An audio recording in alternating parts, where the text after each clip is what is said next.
خودداری سے، عزت نفس سے باوقار انسان جنم لیتے ہیں، خوبصورت معاشرے پیدا ہوتے ہیں۔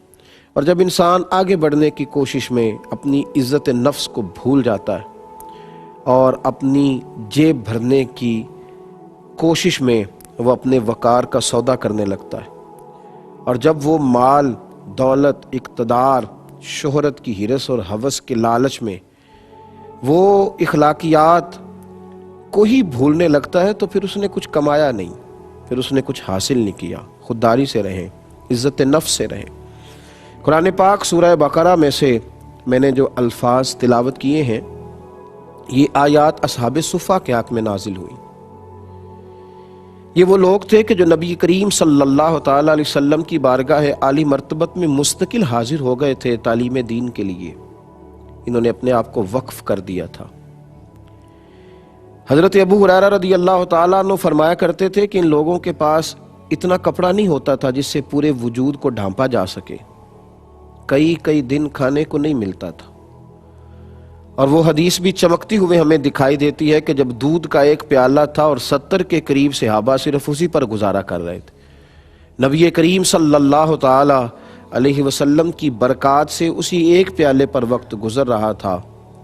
اس قدر زیادہ آزمائش تھی، اس قدر زیادہ تکلیف تھی، لیکن ان کی خودداری اس طرح کی تھی، ان کا وقار اس طرح کا تھا، ان کی قناعت اس طرح کی تھی کہ اللہ کا قرآن کہتا ہے لا یسألون الناس الحافا، وہ لوگوں سے سوال نہیں کرتے کہ انہیں گڑ گڑانا پڑے، انہیں جھکنا پڑے، انہیں اپنی عزت نفس کا سودا کرنا پڑے۔ وہ جھکتے نہیں، وہ گڑ گڑا کر نہیں مانگتے کہ انہیں کشکول طلب دراز کرنا پڑے۔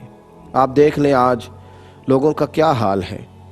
لوگ صرف مال بڑھانے کے لیے، اللہ تبارک و تعالیٰ نے رزق کا وعدہ فرمایا ہے، وہ اللہ عطا فرماتا ہے، لیکن لوگ اپنی خودداری کا سودا کرتے ہیں، عزت نفس کو بیچ ڈالتے ہیں، چند روپوں کی خاطر جھوٹ بولتے ہیں، چند ہزار کی خاطر جھوٹی گواہی دیتے ہیں، چند لاکھ کی خاطر لوگوں پر ظلم کرتے ہیں، چند کروڑوں کی خاطر لوگ ملتوں کا سودا کرتے ہیں، لوگ دین کے راز بیچتے ہیں۔ لوگ کہاں تک چلے جاتے ہیں، کہاں تک پہنچ جاتے ہیں۔ قرآن کہتا ہے کہ بھوک بڑی تھی، غربت ان کے پاس تھی، لیکن اس کے ساتھ ساتھ ان کا حال یہ تھا کہ وہ کبھی بھی کسی سے اس طرح سوال نہیں کرتے تھے کہ انہیں گڑ گڑانا پڑے، بلکہ وہ وقار کے ساتھ رہتے تھے، خودداری کے ساتھ وقت گزارتے تھے۔ اپنے شب و روز میں وہ اپنے معاملات کو اپنے رب کریم کے ساتھ رکھا کرتے تھے، اور اپنے مالک کے ساتھ ان رویوں کو وہ رکھتے تھے۔ میرے نبی کریم علیہ السلام نے قناعت کو پسند کیا ہے۔ یہ ٹینشن فری ہونے کا بہت بڑا نسخہ ہے۔ اگر کوئی شخص چاہتا ہے نا کہ میں سکون کی زندگی گزاروں، سکون کی، اور بہت زیادہ بکھرے ہوئے جو میرے خیالات ہیں اور بہت جو ہر وقت نفس کی دوڑ ہے، اس سے میں بچ جاؤں، تو میرے محبوب کریم صلی اللہ تعالی علیہ وسلم نے نسخہ کیمیا دیا ہے۔ اللہ کے محبوب علیہ السلام سے ایک صحابی نے پوچھا تھا یا رسول اللہ عزت کیا ہے؟ ہر آدمی چاہتا ہے نا کہ میں عزت سے رہوں، وقار سے رہوں، عزت کیا ہے؟ تو محبوب نے فرمایا جو اللہ نے تجھے دیا ہے اس پر قناعت اختیار کر، اللہ تجھے عزت عطا فرما دے گا۔ تو کہا یا رسول اللہ صلی اللہ علیہ وسلم پھر ذلت کیا ہے؟ تو نبی کریم صلی اللہ تعالی علیہ وسلم نے فرمایا لالچ نہ کرنا، لالچ نہ کرنا، حرص ہوس سے بچنا، ورنہ تو ذلیل ہو جائے گا۔ لالچ میں ذلت ہے، قناعت میں عزت ہے، تھوڑے پر گزارا کریں۔ اور کیا خوبصورت ارشاد ہے محبوب دو عالم صلی اللہ علیہ وسلم کا۔ قریب محبوب فرمانے لگے تم اللہ کے تھوڑے رزق پہ راضی ہو جاؤ، اللہ تمہاری تھوڑی عبادت سے راضی ہو جائے گا۔ تم اس کے تھوڑے رزق پہ راضی ہو جاؤ، جو اس نے تمہیں دیا ہے تم اس پر راضی ہو جاؤ، قناعت اختیار کرو، خودداری سے رہو، ہاتھ نہ پھیلاؤ، کشکول طلب کبھی دراز نہ کرو۔ دنیا میں سب سے کمزور آدمی وہ ہوتا ہے جو مانگتا ہے، اور دنیا میں کوئی اور پیشہ برا نہیں، کوئی پیشہ، جوتے گانٹھنا بھی برا نہیں، سڑک پر جھاڑو دے کے روٹی کمانا بھی برا نہیں ہے، برتن مانج کر کھانا کھا لینا بھی برا نہیں ہے میرے بھائی، مزدوری کر لینا، سر پہ چھابڑی رکھ کے پھل بیچ لینا بھی برا نہیں۔ ایک ہی پیشہ برا ہے، وہ ہے ہاتھ پھیلانا، وہ ہے مانگنا، وہ ہے لوگوں کے سامنے کشکول طلب دراز کرنا، وہ یہ ہے کہ دنیا داروں سے مانگنا، دنیا داروں سے، لوگوں کے سامنے ہاتھ پھیلانا، کسی اشارے پہ بریک لگتی ہے، 20 لوگ سوال کرنے والے دوڑ آتے ہیں۔ چھوٹے چھوٹے بچوں کو سکھا دیا گیا ہے، وہ گاڑیوں سے چمٹے رہتے ہیں، ان کو یہ طریقہ بتلایا گیا ہے کہ تم نے کس طرح کر کے سامنے والے کی جیب سے پیسے نکالنا ہے۔ کاش انہیں محنت کی عادت ڈالی جاتی، انہیں سکھایا جاتا، انہیں غیرت مندی سکھائی جاتی، خودداری اور عزت نفس کا پیغام دیا جاتا، انہیں بچپن میں ہی محنت کرنے کا عادی بنایا جاتا۔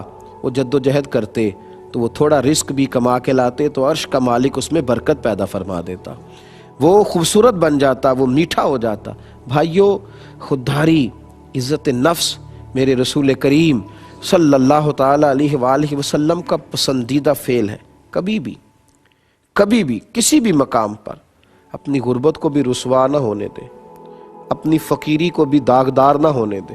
یہ سفید چادر ہوتی ہے فقر کی، اس پہ جیسے ہی راز کھلتے ہیں نا، جیسے ہی حضرت سیدنا سعید بن عامر رضی اللہ تعالیٰ عنہ کو حضرت عمر نے ایک صوبے کا گورنر بنایا تھا، تو حضرت سیدنا عمر فاروق نے اس صوبے کے ایک شخص کے ذمے لگایا کہ وہاں کے فقیروں کی، غریبوں کی لسٹ تو بنا کے دو، کچھ مال آیا ہے تو میں غرباء میں بانٹنا چاہتا ہوں، تو لسٹ بنا کے بھیجو۔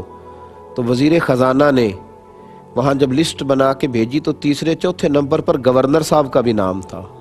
ہمارا گورنر بھی غریب ہے، 3 وقت کا کھانا بھی مشکل سے پورا ہوتا ہے، غریب ہے گورنر۔ جب لسٹ حضرت عمر کے پاس گئی تو آپ نے 600 دینار گورنر صاحب کو بھیجے اور ساتھ کہا کہ مجھے تو خبر ہی نہیں تھی کہ آپ اتنے مشکل میں وقت گزار رہے ہیں۔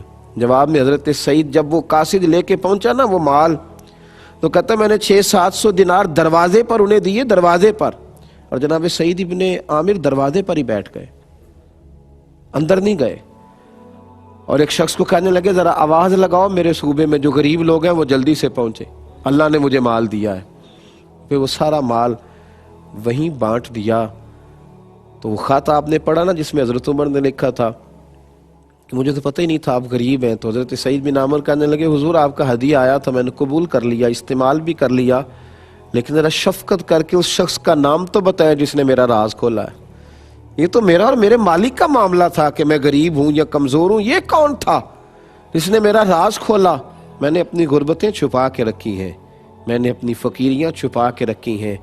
میں تو جب بھی بات کرتا ہوں یا خدا سے کرتا ہوں یا جب گردن جھکا کے درود پڑھتا ہوں تو محمد مصطفیٰ سے کرتا ہوں، میں تو اپنے محبوب سے بات کرتا ہوں، میں تو مصطفیٰ کریم کے وسیلے سے اپنے رب کے حضور اپنی آہوازاریاں پیش کرتا ہوں۔ میں تو نہیں سوال کرتا دنیا داروں، میں کسی کے آگے ہاتھ کیوں پھیلاؤں؟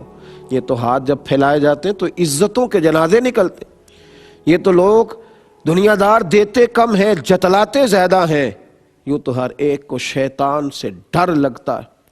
مجھ کو اس دور کے انسان سے ڈر لگتا ہے، اور جس کی ہر بات میں پوشیدہ ہو نشتر کی چبھن، ایسے ہر صاحب احسان سے ڈر لگتا ہے۔ خودداری سے رہیں، وقار سے رہیں، تھوڑے پہ گزارا کریں، اپنے کچے مکان سے پیار کریں۔